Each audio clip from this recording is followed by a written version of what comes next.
What's up, guys? I have Raul here, the owner of HighFit, and we want to talk to you about metabolism. I think it's something that's so important for a lot of people to know how your metabolism works and what type of food supplements that you take. So the first thing I want to talk about is natural supplements.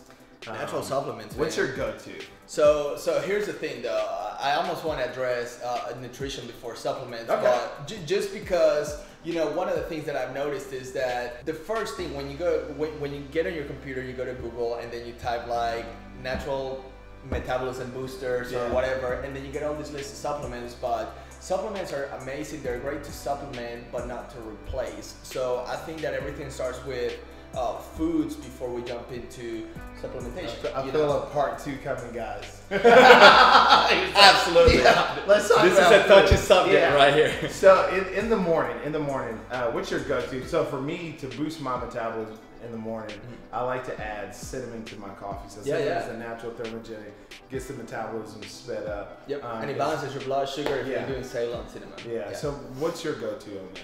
I mean, I can agree with that. At the end of the day, though, not to play devil's advocate by any means, but if you have a really crappy diet and you're under eating, it doesn't matter how much cinnamon you have in the morning. True. There goes the metabolism, right? Yeah. Same thing with the adrenals. A lot of people think about metabolism as just the thyroid, but when it comes to your adrenals dictate what happens to your metabolism a lot. Yeah. So if you're in a fight or flight mode, or you're heavily stressed, your metabolism is going to tank. There's 2 hormones that dictate what happens with someone's body fat, and that's insulin and cortisol. And they're both directly related to what happens with your metabolism and how they're stimulated, how your thyroid is stimulated. Supplements are awesome. I'm all for them. I mean, shoot, I have a supplement line, as everyone knows, so I'm not against supplements by any means. It's my business, but I do want to say that foods before supplements, always. I agree with that. So when it comes to foods, all right, I know we recently talked about dieting, reverse dieting, and I think diet is like so important when it comes to getting the results and maintaining the results. I mean, exercise is important as well, but diet is important. So what would you say natural foods, or should I just say foods that will boost your metabolism? Okay, so my approach, and so there's a lot of foods that, yes, they can technically speed up your metabolism because they make your body work harder to break them down. And they require a certain amount of calories to be spent in order for them to be processed and broken down, right? So there's that approach, but there's also the approach of, outside of the caloric perspective and approach, what the foods actually do to your body and to your hormones. Okay, so there are foods that they'll help in terms of maximizing your testosterone, your estrogen, and trying to create that balance. The same thing goes for metabolism. So I want to say I'm pro a certain type of food or against a certain type of food. I think that it's more. What would you say if you had a choice to eat of a certain meal? What would be your go-to meal?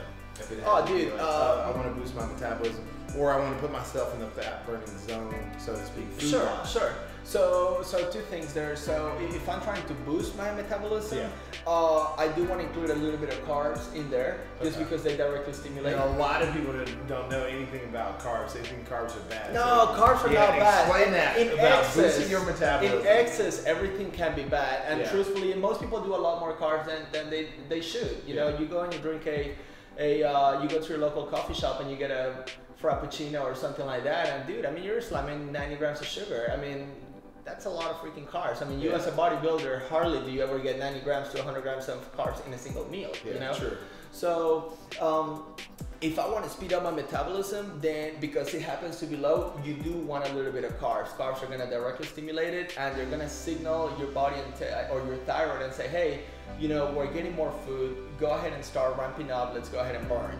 Now, if you have a healthy metabolism, I think it's good to actually lower the carbs some, not necessarily every day or keto for like but to actually lower the carbs and keep your veggies up, and do proteins, healthy fats, and veggies, and that's gonna keep you burning fat because it's the only thing that you're giving your body. Yeah. Now, not excess fat, because one of the things with, for example, keto or any type of diet that's low carb, high fat is, well, the concept is if you're not eating carbs, then you can only burn fat, right? Or you're eating fats and no carbs, you're gonna be burning fat. But if I'm giving my body 300 grams of fat a day, of course I'm burning fat, but I'm also storing a lot of fat, So it's all about balance, in my opinion. Carb cycling is a great thing in terms of having a healthy metabolism. And I think most people do it by default, not knowing. One day you're like, oh man, I'm hungry, I'm just gonna have extra purple potatoes and brown rice or whatever. And then other days you're like, you'll go by and you probably had 150, 100 grams of carbs, So by default, we do that, and I think that the choices that we do when it comes to foods are also going to have a greater impact on your metabolism and the overall intake that you have throughout the day. Yeah. So Raul just sold you guys a diet plan, so you got to hit him up. All of us are different. I'm not saying go and do this. You got to find what works best for you. But in general, from a biological, metabolic perspective, this is how we function. Yeah, and that's so true, because I feel like a lot of people, we have fad dieting. I mean, that's so huge. Oh my God, yeah. So you have people that say keto, keto, keto. You have people like carb cycling, paleo, vegan. What's the one that everybody does now? The intermittent fasting. Oh yeah. So these diets, we've been doing that since what, 2010, 2011, forever. Yeah. But these diets work for certain people. It may not necessarily work for you. So you got to figure out what works best for you, diet-wise. And I think knowing what works for your body is so important, and knowing what foods that your body processes the best works so well. And that's why I say Raul just showed you a diet plan, because it's the quantity, the amount of food that you eat, and the type of foods that you eat that are so important. We talked about training earlier. Hang on. I'm moving along, man. Before we hit training, I know everyone watching is like, is intermittent fasting good for me? I know. Let me tell you if it's good or not for you. This is super easy to know. One, if you're under heavy stress, absolutely don't do intermittent fasting. You are gonna create more stress.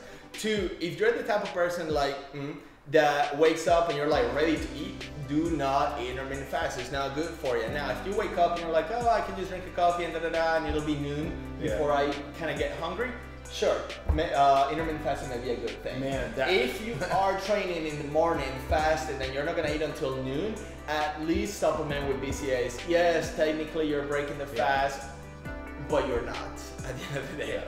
So anyways. No, so I'm glad you brought that out, because I've talked to people about the intermittent fasting a lot, and I think that's so important because it works for some people, like you said, and if your metabolism is fast, then intermittent fasting works well for people like that. But then, like you said, if you're stressed, and if you're stressed, it does not work well for you. And if you have a fast metabolism and you're intermittent fasting, you need to make sure that in that shorter period of time that you're still getting your calories and your food in, because if not, you're literally slowly gonna drop your metabolism.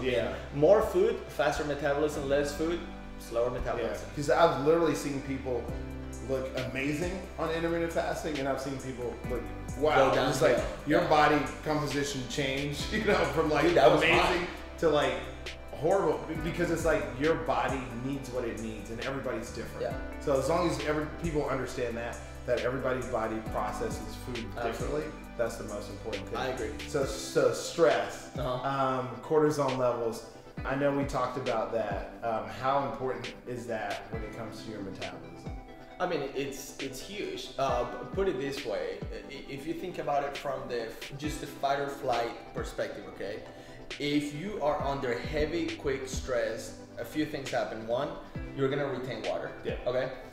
Two, your body doesn't know what's going on, so it's gonna retain every possible thing, including food and fat, because that's just energy. Okay, so if you have high cortisol levels and you live stressed, it's a lot harder, guys, for you to lose fat and actually see results.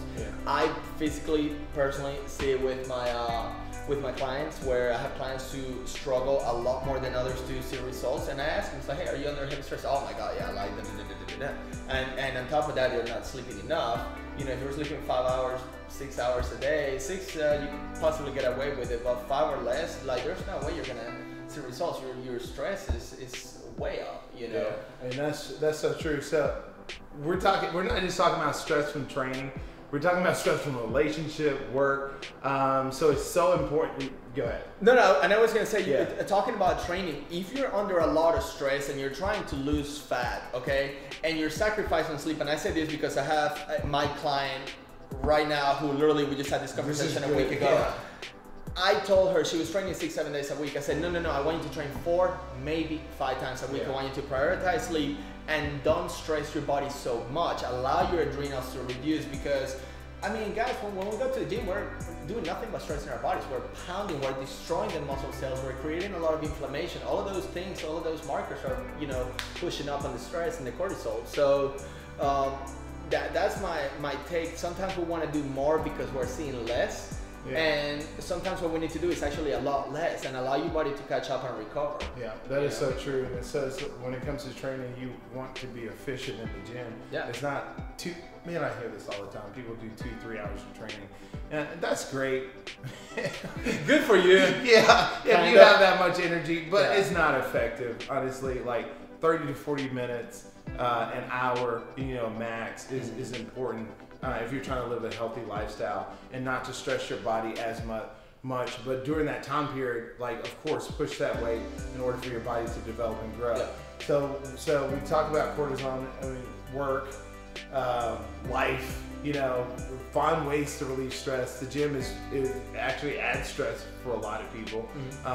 So find other ways to relieve stress. So that goes to the next and last topic that I want to talk about is rest. We touched on it for a second there, and I feel like we live in a society that's so driven when it comes to results that we do more, and the time that we should be spending rest, we don't have that much, and then our hormones take a hit, our mental take a hit, and then our body and results start not to look the way we want it to look. Yeah, and so, I totally get it, man. Like, I'm one of those people where if I'm just sitting around standing still, it's like I could be doing something. Yeah. You know, so it's like, let me just go ahead and do something. Like, to me, there's no chill time. As much as I hate to say it, it's just my ADD, my everything just goes off, right? But at the end of the day, that also backfires, you know? And if you're trying to do more and sacrificing sleep, that's a big no-no. Like, I don't care who you are, man. That catches up to you super fast, and you're just not as optimal. That's just what it is. Right. And one way to know too is if you start relying too much on caffeine. If you do, then it's, you know that you're not allowing your body to recover. You know, so I think, you know, not to get too deep into the caffeine and how much caffeine to take, but you know, if you're doing 1 to 2 cups of coffee a day, or maybe a coffee and then a pre-workout that's not heavy on the stimulants, then sure, I think that can be healthy. But if you need to do more and more and more because you're getting less sleep, one, you're not gonna see results at the gym because that's the one time where you recover and grow. And 2, you're just tanking all your hormones. I mean, and that's not just cortisol. We're talking about your testosterone is gonna drop. Your estrogen most likely is gonna go up. I mean, like, all of these things in that pathway, the hormonal pathway, start just going against you. Yeah, and then rest is almost like a reset. It is. To recover the body in order to recover the muscles, the mind. I mean, it's so important. And when you talk about caffeine, not to get into that as much, but when it comes to caffeine or just caffeinated drinks, period, you know, energy drinks or what have you, when you start to rely on that, man, you are killing your adrenal glands because your body is operating not off of natural energy, but fluids that you're putting in your system in order to operate, and then you are killing your body, your immune system, the whole nine. So that's why rest is so important. One of the things that people don't think about when it comes to taking caffeine is caffeine has a half-life. Yeah. And there's also a compounding effect to it. Okay, so if you try to go to sleep at 10 o'clock and you're drinking a pre-workout at 6 p.m., so you have 200 milligrams of caffeine, say a 6 to 8 hour half-life, in 6 to 8 hours, you still have 100 milligrams of caffeine floating around. So when you go to bed, there's still 100 milligrams. It's almost like if you just took espresso shot before bed. is how your body perceives it, okay? Now, if you had that and then maybe 3 hours before you had a coffee, like early afternoon, because your energy was reducing or whatever, you're talking about now you have 300 plus milligrams of caffeine lingering around. By the time you go to sleep, you may have 150 to 200. That will not give you good quality sleep. So that's a vicious cycle, because what happens next day when you wake up, you're not as rested, then you need more caffeine. Yeah. You know, so it's that little vicious cycle, and then that tends to lead into 1, more caffeine, or 2, shit foods. Yeah. Because it's quick energy. You know. Yeah. So we need to pay attention to the caffeine, and sleep is always going to be number 1 in my opinion. Sure. And for the hustlers out there, the go-getters out there, prioritize your freaking sleep, because you're just not going to last. That's been there, guys. Yeah. I was gonna say I'm currently there. Yeah, it's been there, and I learned that it's hard, right? And it's hard, you know, but because we want to do more and more and more, but we need to understand that, you know, we do need to sleep. So, yeah. So how are we talking about like being a go-getter and going non-stop from metabolism? Hey, it's a huge part of keeping that metabolism functioning, man. Yeah. I remember talking to a doctor, and I'm like running the business, clients, training, prepping for a show, and he was just like, man, your adrenal glands are shot. Yeah. You know, so rest is so important when it comes to your metabolism. You may look great, but at the end of the day, you have to rest. Yeah. Which leads us to like part 2. You guys gotta stay tuned. Like the video, comment below. Yep. Let us know what you think. And we're gonna share more information. Maybe part two is gonna be about. I want to talk about supplements and herbs, because there's a lot of adaptogenic herbs that you can take in order to like nourish your adrenals and just kind of help you going through those more stressful times, basically. So we'll hit it from different approaches. Yeah, a lot of people are gonna tune in when you said herbs. They're like, oh yeah. hey. Those herbs too. And herbs. There are all types of herbs in this world. Let's go. Oh, I love it. That's gonna be good. Hey, we're keeping it raw and true. Yeah. I mean, you gotta keep it real. You know, Dr. Google will tell you things, but we'll tell you the reality of things. Yeah, and let us know what you want to see, what you want to hear. I'm so excited to be here with you and to do this, and we're gonna try to do this weekly or bi-weekly based on the comments and what you guys want to see. So thank you. I appreciate it, man. Thank you, guys. Boom! I think that was good. That was solid, dude. How long was that video?